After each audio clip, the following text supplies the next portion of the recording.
السلام علیکم ورحمۃ اللہ وبرکاتہ۔ الحمد للہ نحمده ونستعینه ونستغفره ونؤمن به ونتوکل علیہ ونعوذ باللہ من شرور انفسنا ومن سیئات اعمالنا، من يهده الله فلا مضل له ومن يضلله فلا هادي له، ونشهد أن لا إله إلا الله وحده لا شريك له ولا نظير له ولا مشير له ولا وزير له، ونشهد أن سيدنا وسندنا وحبيبنا وإمامنا ومولانا محمد وبارك وسلم تسليما كثيرا أرسله الله تعالى بين يدي الساعة بشيرا ونذيرا وداعيا إلى الله بإذنه وسراجا منيرا، أما بعد فقد قال الله تبارك وتعالى في القرآن المجيد والفرقان الحميد: أعوذ بالله من الشيطان الرجيم، بسم الله الرحمن الرحيم. حميم والكتاب المبين، إنا أنزلناه في ليلة مباركة إنا كنا منذرين فيها يفرق كل أمر حكيم. صدق الله العظيم وصدق رسوله النبي الكريم، ونحن على ذلك لمن الشاهدين والشاكرين. سبحانك لا علم لنا إلا ما علمتنا إنك أنت العليم الحكيم. رب اشرح لي صدري ويسر لي أمري واحلل عقدة من لساني يفقهوا قولي.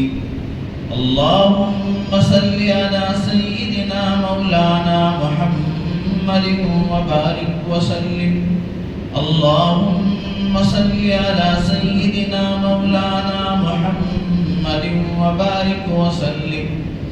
اللهم صل على سيدنا مولانا محمد وبارك وسلم تسليما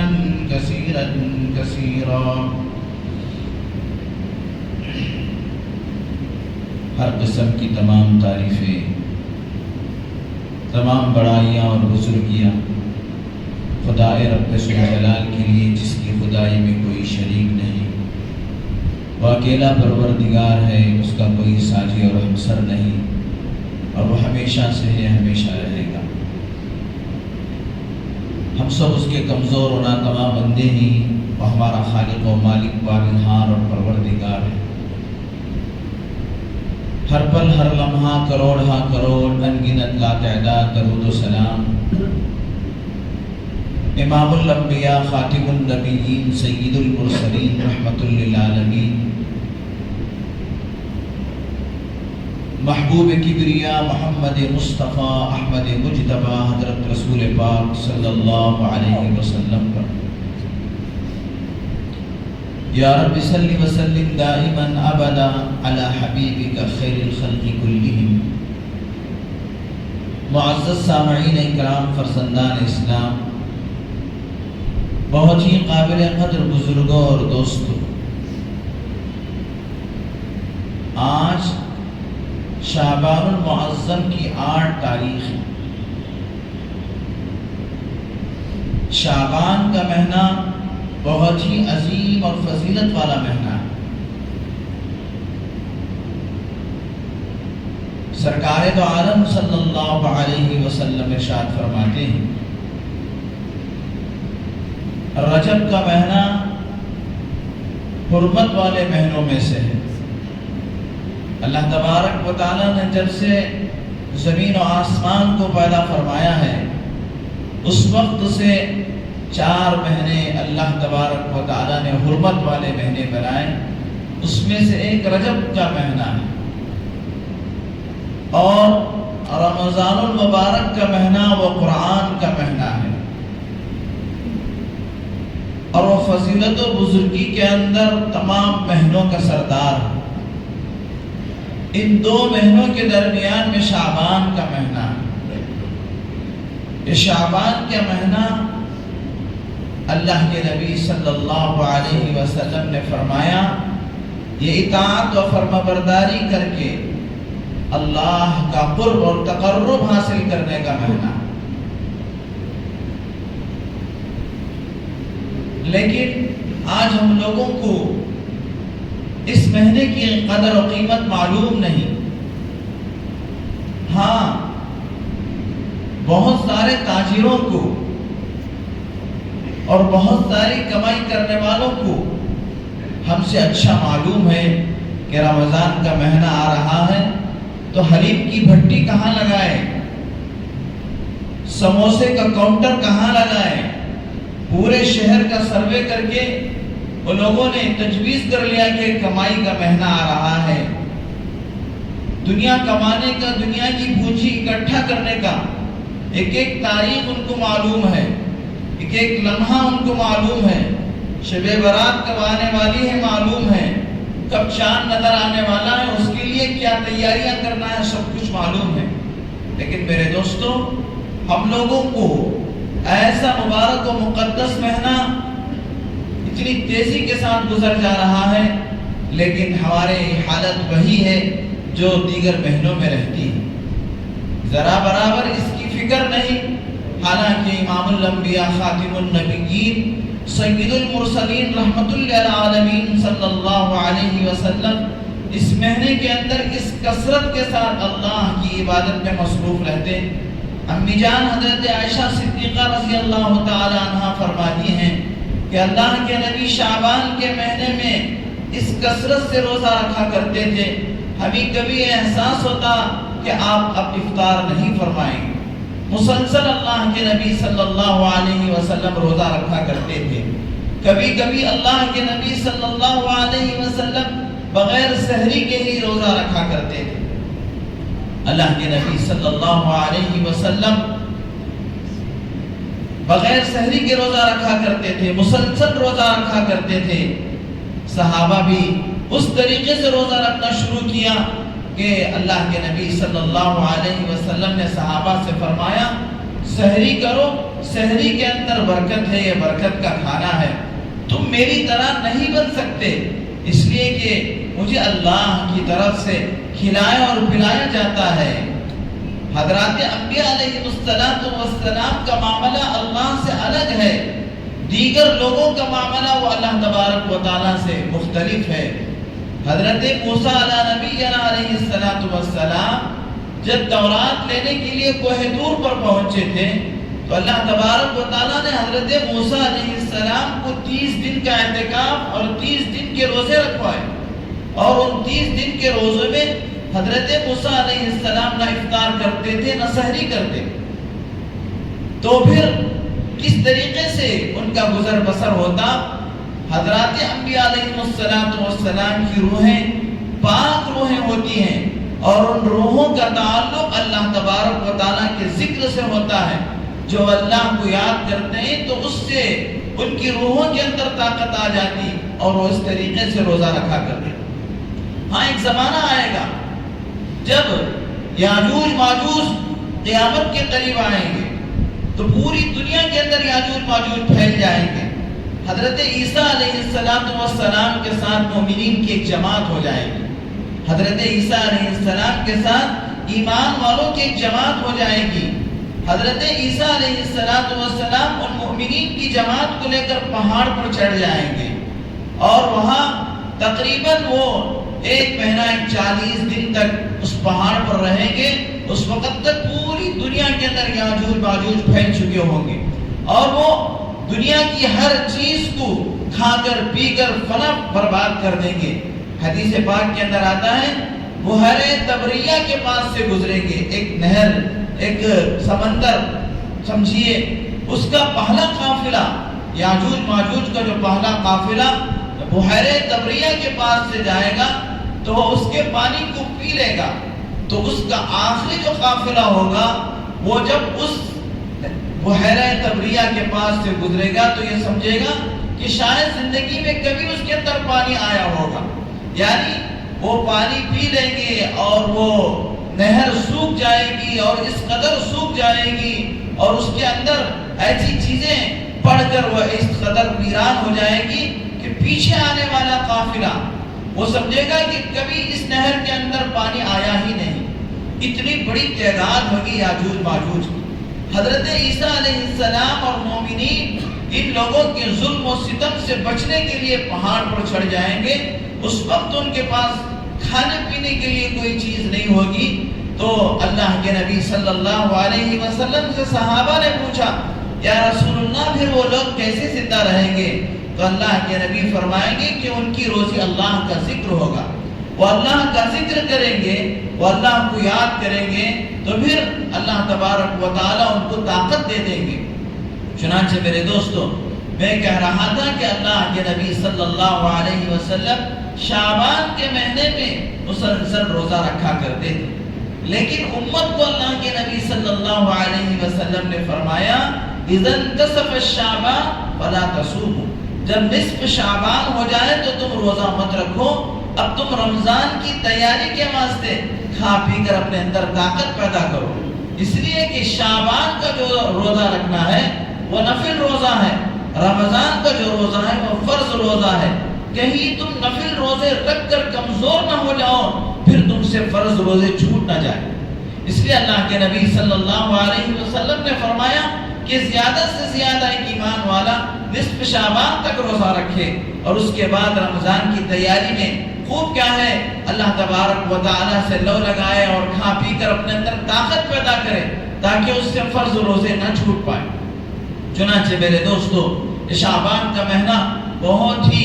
برکتوں والا مہینہ ہے، اور اللہ تبارک و اللہ کے نبی صلی اللہ علیہ وسلم نے فرمایا کہ اس مہینے کے اندر ایک رات آنے والی ہے، اسے شب برات کہا جاتا ہے۔ شب برات کا معنی کیا ہے؟ براتن کا معنی کیا ہے؟ اللہ تبارک و تعالی گناہوں سے بری کر، جو بندہ اللہ سے معافی مانگتا ہے، جو بندہ اللہ سے توبہ کرتا ہے، 15ویں شعبان کی رات میں، شب برات میں اللہ تبارک و تعالی آسمان دنیا پر تشریف لا کر، اس کا مطلب کیا ہے؟ اللہ تعالیٰ بندوں کی طرف متوجہ ہو کر آسمان دنیا پر تشریف لانے کا مطلب اللہ تبارک و تعالیٰ جسم جثے سے پاک ہیں۔ اللہ تبارک و تعالیٰ اگر آسمان دنیا پر تشریف لانے کا مطلب یہ ہے کہ اللہ تعالیٰ اپنے بندوں کی طرف متوجہ ہو کر بندوں کو اللہ تبارک و تعالیٰ قریب کر کے اعلان فرماتے ہیں حل من مستغفر فغفر له، ہے کوئی مجھ سے مغفرت مانگنے والا، ہے کوئی مجھ سے گناہوں کی توبہ کرنے والا، میں اس کی توبہ کو قبول کروں گا۔ میرے دوستو، اللہ تبارک و تعالیٰ بندوں کی طرف متوجہ ہو کر، جبکہ پورا سال بندے اللہ سے لو لگاتے ہیں، مانگتے ہیں، اللہ کا در کھٹکھٹاتے ہیں اور اللہ کے در پر دستک دیتے ہیں، لیکن یہ شب برات میں اللہ بندوں کی طرف متوجہ ہوتے ہیں۔ اللہ تبارک و تعالیٰ بندوں کو اپنی طرف راغب کرتے ہیں اور بندوں سے اللہ تبارک و تعالیٰ فرماتے ہیں ہے کوئی مجھ سے مغفرت طلب کرنے والا، ہے کوئی مجھ سے گناہوں کی معافی مانگنے والا، میں اس کے گناہوں کو معاف کروں گا اور میں اسے مغفرت عطا کروں گا۔ روایتوں میں آتا ہے کہ اللہ کے نبی صلی اللہ علیہ وسلم نے فرمایا شب برات میں اللہ تبارک و تعالیٰ قبیلے بنو کلب کے بکریوں پر جو بال ہیں اس سے زیادہ اللہ تبارک و تعالیٰ بندوں کی مغفرت فرماتے ہیں۔ قبیلے بنو کلب یہ عرب کا ایسا قبیلہ تھا اللہ کے نبی صلی اللہ علیہ وسلم کے زمانے میں جو کثرت کے ساتھ بکریوں کو پالا کرتا تھا۔ فرماتے ہیں کہ دو وادیوں کے درمیان کا جو حصہ ہوتا وہ پورے کا پورا ان کی بکریوں سے بھر جاتا۔ وادی کسے کہتے ہیں؟ دو پہاڑوں کے درمیان میں جو جگہ ہوتی ہے اس کو وادی کہتے ہیں۔ چنانچہ اللہ کے نبی صلی اللہ علیہ وسلم نے فرمایا بنو کلب کے بکریوں کے بالوں کے بقدر اللہ تبارک و تعالیٰ اپنے بندوں کو معاف فرماتے ہیں۔ اب میرے دوستو ایک بکری پر ہی کتنے بال ہوتے ہیں، ہم اس کو شمار نہیں کر سکتے، تو پھر اتنے بڑے قافلے کے اتنے بڑے بکریوں کا جو جھنڈ ہے اس کے اندر کتنے بال ہوں گے۔ اللہ تبارک و تعالیٰ اتنے لوگوں کو اللہ تعالیٰ معاف فرماتے ہیں۔ تو شب برات میں اللہ تبارک و تعالیٰ یہ بھی اعلان فرماتے ہیں ہے کوئی مجھ سے عافیت طلب کرنے والا کہ میں اسے عافیت عطا فرماؤں۔ عافیت کا کیا مطلب ہوتا ہے کہ اللہ تبارک و تعالیٰ دنیا کے تمام جھمیلوں سے، دنیا کی تمام پریشانیوں سے، دنیا کے تمام مسائل سے بندے کو آزاد کر دے، بندے کو اللہ تبارک و تعالیٰ عافیت عطا فرما دے، اور اللہ تبارک و تعالیٰ اسے سہولت کی روزی عطا فرما دے، صحت کی زندگی عطا فرما دے، ہر طرح کے جھمیلوں سے اللہ تبارک و تعالیٰ اسے پاک و صاف کر دے، نہ اسے آ کر کوئی پریشانی ہو، نہ دکان کی پریشانی ہو، نہ مکان کی پریشانی ہو۔ عافیت یہ اللہ کی طرف سے بہت بڑی نعمت ہے۔ جس بندے کو عافیت مل گئی اسے کیا ہے، بہت بڑا خیر وہ پا لیا اللہ کی طرف سے، اسے بہت بڑا خیر مل جاتا ہے۔ چنانچہ اللہ تبارک و تعالیٰ شب برات میں اعلان فرماتے ہیں ہے کوئی مجھ سے عافیت طلب کرنے والا میں اسے عافیت عطا کروں، ہے کوئی مجھ سے روزی طلب کرنے والا میں اسے روزی عطا کروں۔ میرے دوستو آج ہم لوگ پریشان ہیں روزی کے اعتبار سے، کیوں؟ اس لیے کہ ہم اللہ کے در کو چھوڑ کر دنیا کی دھول چھانتے رہتے ہیں۔ جب میرے دوستو ہم اللہ سے صحیح معنی میں لو لگائیں گے اور اللہ سے مانگیں گے اور پھر جو ہمارے ذمہ کوشش ہے اس کوشش کو کریں گے تو اللہ تبارک و تعالیٰ خیر و عافیت کی روزی عطا فرمائیں گے۔ تو میرے دوستو میں کہہ رہا تھا کہ اللہ کے نبی صلی اللہ علیہ وسلم نے فرمایا کہ اللہ تبارک و تعالیٰ ایسی رات میں بہت سارے لوگوں کے گناہوں کو معاف کریں گے اور اللہ تبارک و تعالیٰ مغفرت کا اعلان فرمائیں گے۔ اس کے باوجود احادیث میں یہ بات بھی ملتی ہے کہ چند لوگ ایسے بدبخت ہیں کہ اللہ تبارک و تعالیٰ ایسی مبارک رات میں بھی، ایسی بہترین رات میں بھی ان کی اللہ تعالیٰ مغفرت نہیں فرماتے جب تک کہ وہ اس گناہ کو اللہ سے معافی نہ مانگے، اس گناہ سے وہ توبہ نہ کر رہے۔ میرے دوستو یہ بیان ہمارا شب برات آنے سے تقریباً 6-7 دن پہلے ہو رہا ہے، اس وجہ سے کہ ہمارے پاس وقت ہے، وہ رات آنے سے پہلے ہم لوگ اللہ تبارک و تعالیٰ سے معافی مانگ لیں اور اپنے گریبانوں میں جھانک کر دیکھیں کہ ہمارے اندر ان گناہوں میں سے کوئی گناہ اگر پایا جا رہا ہے تو ہمارے پاس وقت ہے، اس رات کے آنے سے پہلے ہم سچی پکی توبہ کر سکتے ہیں اور اللہ تبارک و تعالیٰ سے معافی مانگ سکتے ہیں۔ اللہ تبارک و تعالیٰ نے مشرق و مغرب میں ایک ایسا بڑا دروازہ کھول کر ہے، مشرق و مغرب تک اس کی چوڑائی ہے اور ساتوں زمین اور زمین سے لے کے آسمان تک اس کی بلندی ہے۔ آسمان میں اللہ تبارک و تعالیٰ ایک دروازہ کھولتے ہیں، اس دروازے کو باب التوبہ کہتے ہیں، توبے کا دروازہ، اور وہ دروازہ اس وقت تک کھلا رہے گا، وہ دروازہ اس وقت تک کھلا رہے گا جب تک کہ سورج مغرب سے نکل کر پھر مغرب میں ہی ڈوب نہ جائے۔ قیامت کے قریب ایک دن آئے گا، اس دن میں اللہ تبارک و تعالیٰ جو مشرق سے سورج نکل کر مغرب میں ڈوبتا ہے اس دن ایسے نہیں ہوگا، بلکہ سورج مغرب سے نکلے گا اور دنیا کے بیچوں بیچ آئے گا، آسمانوں کے بیچوں بیچ آئے گا، اور جیسا کہ 12 بجے اس وقت آسمان پر جو سورج رہتا ہے وہ کیا ہے، بالکل بیچوں بیچ رہتا ہے، اور پھر دوبارہ مغرب ہی کے اندر جا کر وہ ڈوب جائے گا۔ اللہ کے نبی صلی اللہ علیہ وسلم نے فرمایا اللہ تبارک و تعالیٰ نے آسمانوں میں ایک دروازہ کھول کر ہے اور وہ دروازہ مشرق سے لے کر اس کی مسافت مشرق سے لے کر مغرب تک ہے، اور وہ دروازہ اس وقت تک کھلا رہے گا جب تک کہ سورج مغرب سے نکل کر مغرب میں ڈوب نہ جائے۔ تو لہذا میرے دوستو اللہ تبارک و تعالیٰ توبے کا دروازہ کھول کر ہے، بندے سے غلطی ہو جاتی ہے، گناہ ہو جاتے ہیں، فرمایا الانسان مرکب من الخطأ والنسیان، انسان جو ہے غلطی اور بھول سے مرکب پیدا کیا گیا ہے، یعنی غلطی اور بھول اس کے خمیر کے اندر ہے، اس کی ذات کے اندر ہے، کبھی غلطی ہو جاتی ہے، کبھی بھول ہو جاتی ہے، لیکن اللہ کے نبی صلی اللہ علیہ وسلم نے فرمایا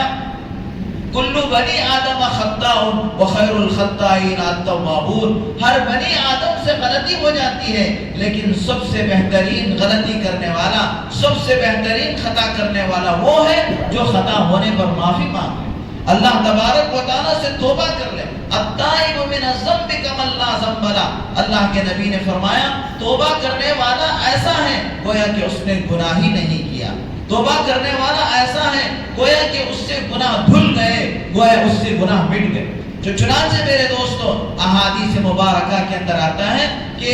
چند لوگ ایسے ہیں اگر وہ اس گناہ پر مصر رہے، اس گناہ پر اڑے رہے، اس گناہ پر قائم رہے، شب برات آئے، جبکہ اللہ تبارک و تعالیٰ شب برات میں لاکھوں کی تعداد میں اپنے بندوں کو معاف کرتے ہیں، لیکن اگر وہ انہی گناہوں کے اندر مبتلا رہے تو اللہ تعالیٰ ان کو معاف نہیں کرے گا۔ اس میں سے سب سے پہلا آدمی جس کی اللہ تبارک و تعالیٰ ایسی مبارک راتوں میں بھی، ایسی بہترین راتوں میں بھی، جبکہ اللہ کا اعلان ہوتا ہے حل من مستغفر فغفر لہ، ہے کوئی مجھ سے معافی مانگنے والا میں اس سے معاف کروں، لیکن ایسے اعلان کے باوجود اللہ تبارک و تعالیٰ اسے معاف نہیں کرتے۔ اس میں سے سب سے پہلا شخص وہ ہے جو اللہ کے ساتھ شرک کرتا، مشرک کی اللہ تبارک و تعالیٰ توبہ قبول نہیں کرتے جب تک کہ وہ شرک سے معافی نہ مانگے۔ اللہ تبارک و تعالیٰ کی ذات میں شرک کرنے والا، اللہ کی صفات میں شرک کرنے والا، اللہ کی ذات و صفات میں شرک کرنے والا، چاہے وہ اللہ کی ذات میں شرک کرتا ہو، چاہے وہ اللہ کی صفات میں شرک کرتا ہو۔ ذات میں شرک کرنے کا مطلب یہ ہے کہ اللہ کے علاوہ اور بھی خدا ہے،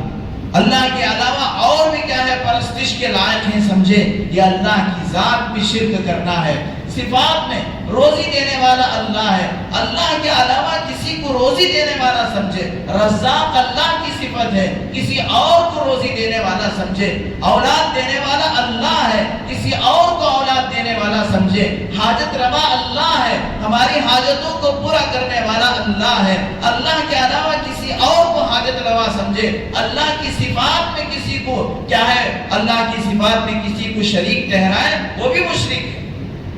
چنانچہ فرمایا مشرک کی اللہ تبارک و تعالیٰ شب برات میں بھی توبہ قبول نہیں فرمائے جب تک کہ وہ شرک سے اللہ کی ذات میں شرک کر رہا ہو، اللہ کی صفات میں شرک کر رہا ہو، اس سے جب تک وہ معافی نہیں مانگے گا، توبہ نہیں کرے گا۔ معافی کا کیا مطلب ہے؟ اے اللہ میں نے جو کیا میں اس پر نادم ہوں، شرمندہ ہوں، آئندہ میں اس کو نہیں کروں گا، اور آئندہ کبھی نہ کرنے کا عزم اپنے دل کے اندر لینا، یہ معافی ہوتی ہے کہ اے اللہ میں جو کام کیا اس پر میں نادم ہوں، شرمندہ ہوں، اور میں آئندہ نہ کرنے کا عزم کرتا ہوں۔ اس کو توبہ کہتے ہیں۔ جب تک وہ اس طرح سے توبہ نہیں کرے گا، آئندہ نہ کرنے کا پورا عزم اپنے دل کے اندر نہیں لے گا، اس وقت تک اللہ تبارک و تعالیٰ اس کی توبہ کو معاف نہیں کرتے۔ اللہ تبارک و تعالیٰ اس کے اس شرک کے گناہ کو معاف نہیں فرماتے۔ شرک کا گناہ اتنا بڑا ہے، اتنا بڑا ہے، اللہ تبارک و تعالیٰ اپنے پاک کلام میں اعلان فرماتے ہیں ان اللہ لا یغفر ان یشرک بہ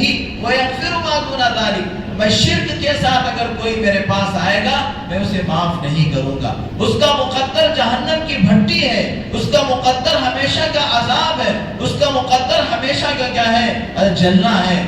ہاں شرک کے علاوہ اگر کوئی گناہ ہے جو مجھ سے متعلق ہے، حقوق اللہ سے متعلق ہے، حقوق العباد جو بندوں سے متعلق گناہ ہے، جب تک بندہ معاف نہیں کرے گا میرے دوستو اللہ بھی معاف نہیں کرے گا۔ حقوق اللہ جو اللہ کے حق ہے، اللہ تبارک و تعالیٰ اس کو اپنی طرف سے معاف کر سکتے ہیں۔ کہ کوئی کیا ہے روزہ نہیں رکھا، اللہ سے معافی مانگ لیا اور اس کی قضا کر لیا، اللہ تعالیٰ معاف فرما دیں گے۔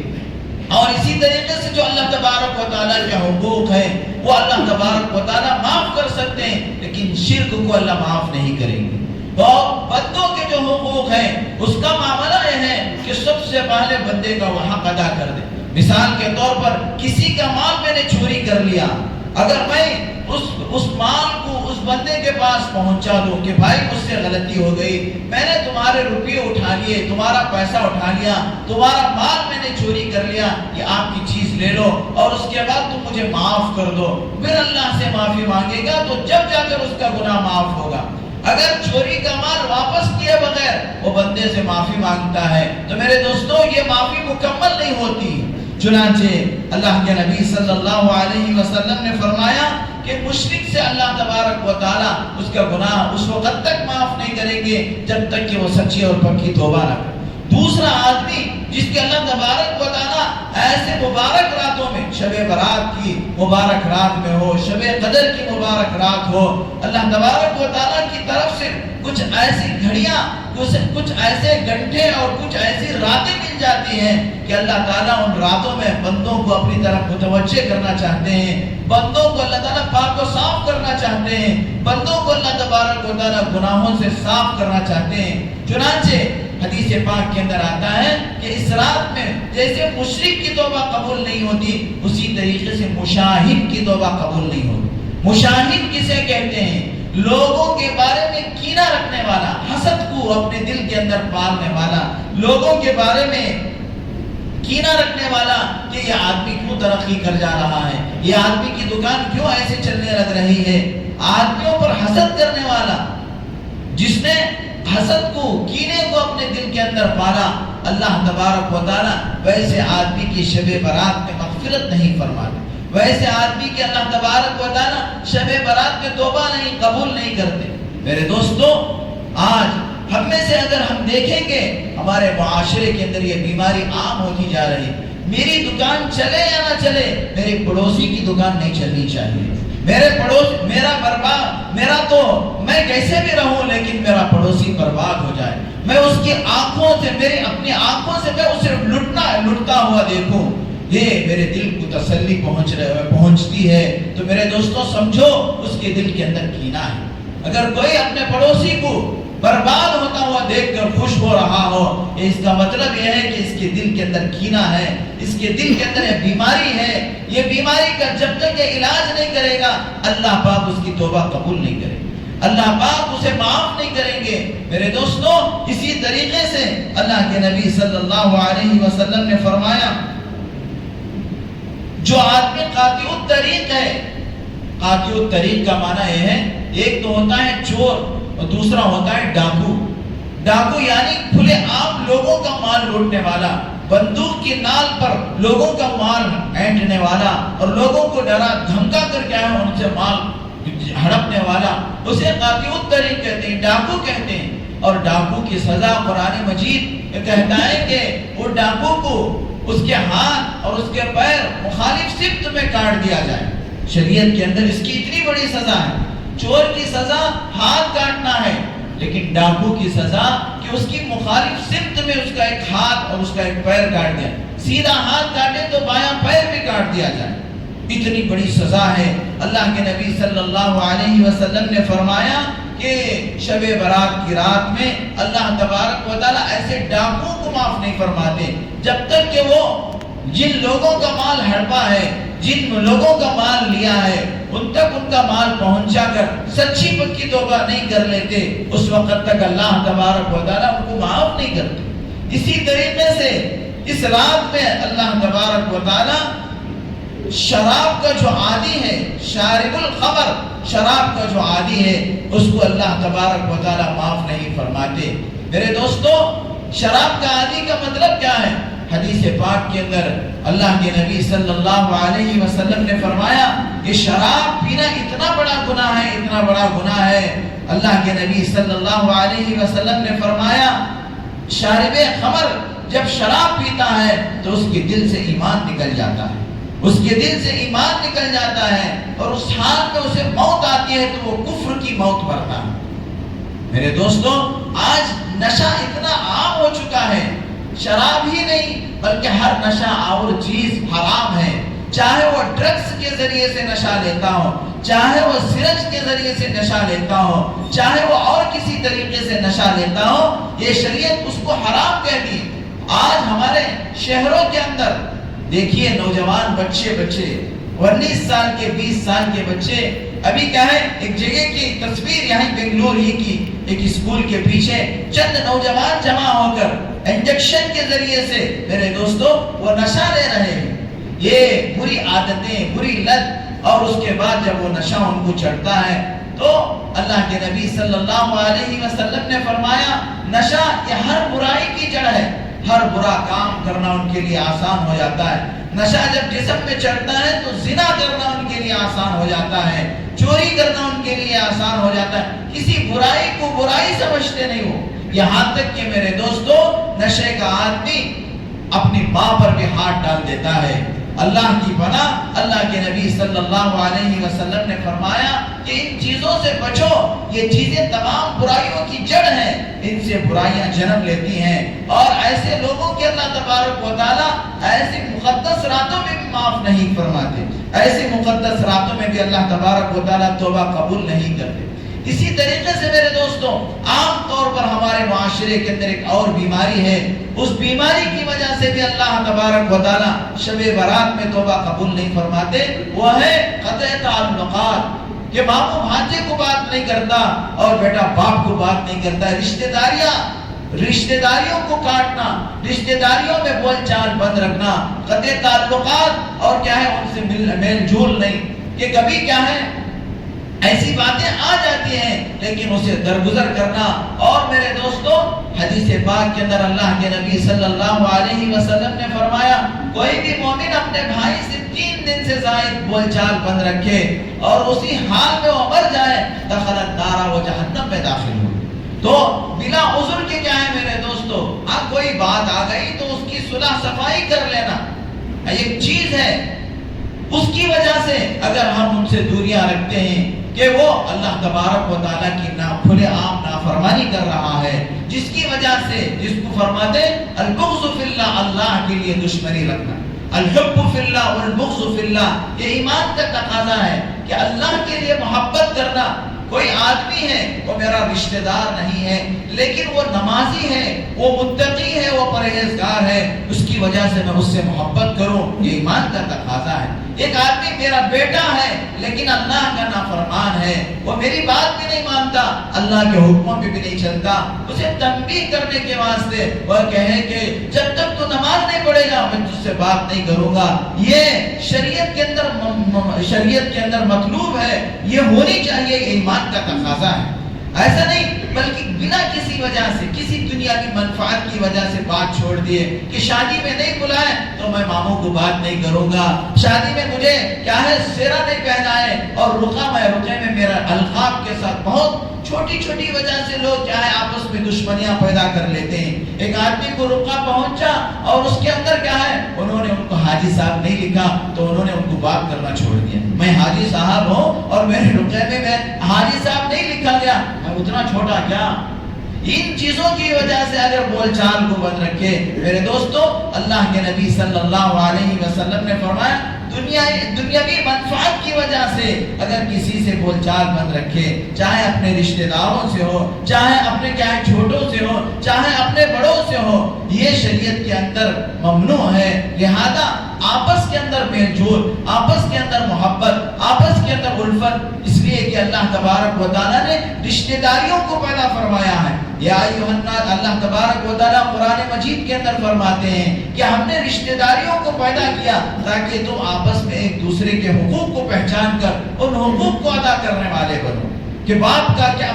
کیا حق ہے اور بیٹے کا کیا حق ہے, ماموں کا کیا حق ہے, خالہ کا کیا حق ہے. ان حقوق کو پہچان کر تم ان کے حقوق ادا کرنے کے واسطے ہم نے رشتہ داریوں کو پیدا کیا ہے. کل قیامت کے دن یہ رشتہ داریاں اللہ تبارک و تعالیٰ کے عرش کو پکڑ کر جھگڑے گی, اے اللہ اس نے رشتہ توڑا ہے, اے اللہ جس طریقے سے اس نے رشتہ داریوں کو توڑا تو اس کو اپنے رحمت سے توڑ دے, تو اس کو اپنے رحمت سے جدا فرما دے. رشتہ داری بہت بڑی چیز ہے. لہذا میرے دوستو رشتہ داریوں کا خیال رکھنا اور کیا ہے رشتہ داریوں کو نبھانا یہ بہت بڑی ذمہ داری ہے. فرمایا جو آدمی رشتہ داریوں کو نہیں نبھائے گا, رشتہ داریوں کو توڑے گا, آپس میں دوریاں پیدا کرے گا,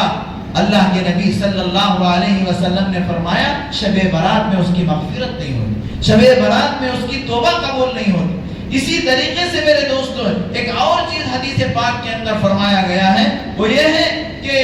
جو آدمی ٹخنے سے نیچے پاجامہ لٹکاتا ہے, یہ تو میرے دوستو اتنا عام ہو گیا ہے. اگر کسی کو کہا جائے کہ بھئی ٹخنے سے اوپر پاجامہ پہنو, یہ مولانا یہ کیا نئی بات کہہ رہے ہیں آپ, ان کو اچھمبے کی چیز لگے گی.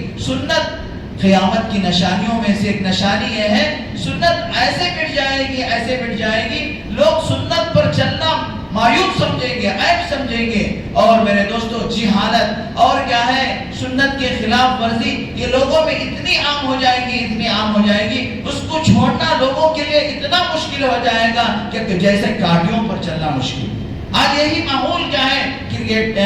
یہی ماحول پیدا کیا گیا ہے۔ یہود و نصارہ نے اتنی محنت کی ہے، اتنی محنت کی ہے کہ سنت کو اب کیا ہم لوگ کیا ہے مایوس سمجھنے لگے، سنت کو ایک عجیب چیز سمجھنے لگتے ہیں، سنت کے بارے میں کہا جاتا ہے تو وہ عجیب سے ہم کو لگتی ہے، جبکہ میرے دوستو خلاف سنت یہود و نصارہ کا طریقہ، مشرکین کا طریقہ اور خدا کے دشمنوں کا، اللہ کے رسول کے دشمنوں کا طریقہ اتنا پسند ہے، اتنا پسند ہے، اس کو چھوڑنا ہمارے لیے بہت مشکل لگنے لگتا ہے۔ اللہ کے نبی صلی اللہ علیہ وسلم نے فرمایا جو لوگ تکبر کے طور پر، فخر کے طور پر پجامہ ٹخنے سے نیچے لٹکائے کہ وہ بھی کیا ہے، اس کی دعا بھی اللہ تبارک و تعالی ایسی شب ایسی مبارک رات میں قبول نہیں فرمائے۔ میرے دوستو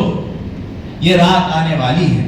آئندہ جمعرات یہ شب برات ہے، اور جمعہ کا جو دن ہے وہ 15ویں شعبان کا دن ہے، تو لہذا اس رات میں عبادت کرنا ہے۔ لیکن شیطان نے، وہ عبادت کا دن ہے، شیطان نے کچھ ایسے چیزوں میں ہم کو لگا دیا کہ اصل چیز سے ہٹا دیا۔ وہ عبادت کی رات ہے، نماز کی رات ہے، اللہ سے معافی مانگنے کی رات ہے، اور یہ نماز جو نفل نمازیں ہیں، نفل نمازوں کو پڑھنے کا سب سے بہترین مقام اپنے گھر کے اندر تنہائی میں پڑھنا ہے، اپنے گھروں میں کیا ہے اس عبادت کو قائم کرنا ہے۔ جلسے جلوس کی شکل دے دی جائے تو میرے دوستوں مقصد فوت ہو جائے گا، حالانکہ یہ اللہ سے مانگنے کی رات ہے، عبادتیں کرنے کی رات ہے۔ اب شیطان نے اس کو ایسے اس طریقے سے ان راتوں کو برباد کرنے میں لوگوں کو لگایا کہ بھائی اس پہ جلسہ کرو، اور اس میں کیا ہے دیگیں پکاؤ، اس کے اندر فرنی بناؤ، اس کے اندر شربت بناؤ، اس کو پینے میں، اس کو کھانے میں، ایسی مقدس رات کو ضائع کرنے کو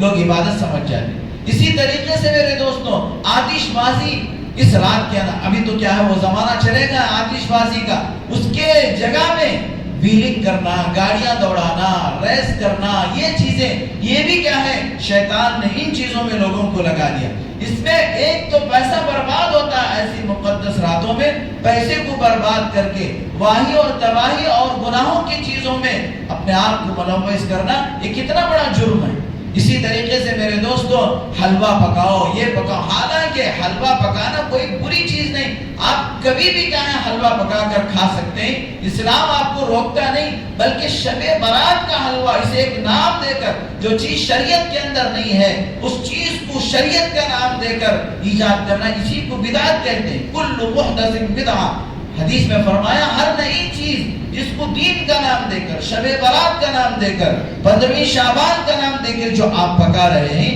مخصوص طریقے سے پکا رہے ہیں، اس کو شریعت نے منع کیا ہے۔ حلوہ کھانے سے شریعت نے کبھی آپ کو منع نہیں کیا، اور یہ کہ جو حلوہ نہ پکائے اس کو یہ سمجھنا کہ یہ بہت بڑا وہابی ہے، یہ بہت بڑا دقیانوس ہے، یہ پرانے زمانے کا آدمی ہے، یہ 1450 سال پہلے کا آدمی۔ بھائی 1450 سال پیچھے جائیں گے ہم، جبھی تو کیا ہے ہم سنت و شریعت پر آئیں گے۔ اب کا جو دور ہے وہ یہود و نصارہ کا دور ہے، ہم کو تو 1450 سال پیچھے جا کر امام الانبیاء خاتم النبیین سید المرسلین حضرت محمد الرسول اللہ صلی اللہ علیہ وسلم کا طریقہ پکڑنا ہے، آپ کے طریقے پہ چلنا ہے۔ یہ جو نئے نئے طریقے ہیں اسی کو تو بدعات کہا جاتا ہے، وہ پرانا طریقہ جو اللہ کے نبی نے ہم کو دیا ہے وہ سنت و شریعت ہے، اسی پہ چلنے میں ہماری اور پوری امت کی کامیابی ہے۔ اللہ سے دعا ہے کہ اللہ تبارک و تعالی شب برات جو آنے والی ہے اس میں ہم سب کو مغفرت کا مستحق بنا دے، اللہ ہم سب کے گناہوں کو معاف فرما دے، سچی پکی اور اچھی زندگی گزارنے کی اللہ توفیق عطا فرمائے۔ وآخر دعوانا الحمدللہ رب العالمین۔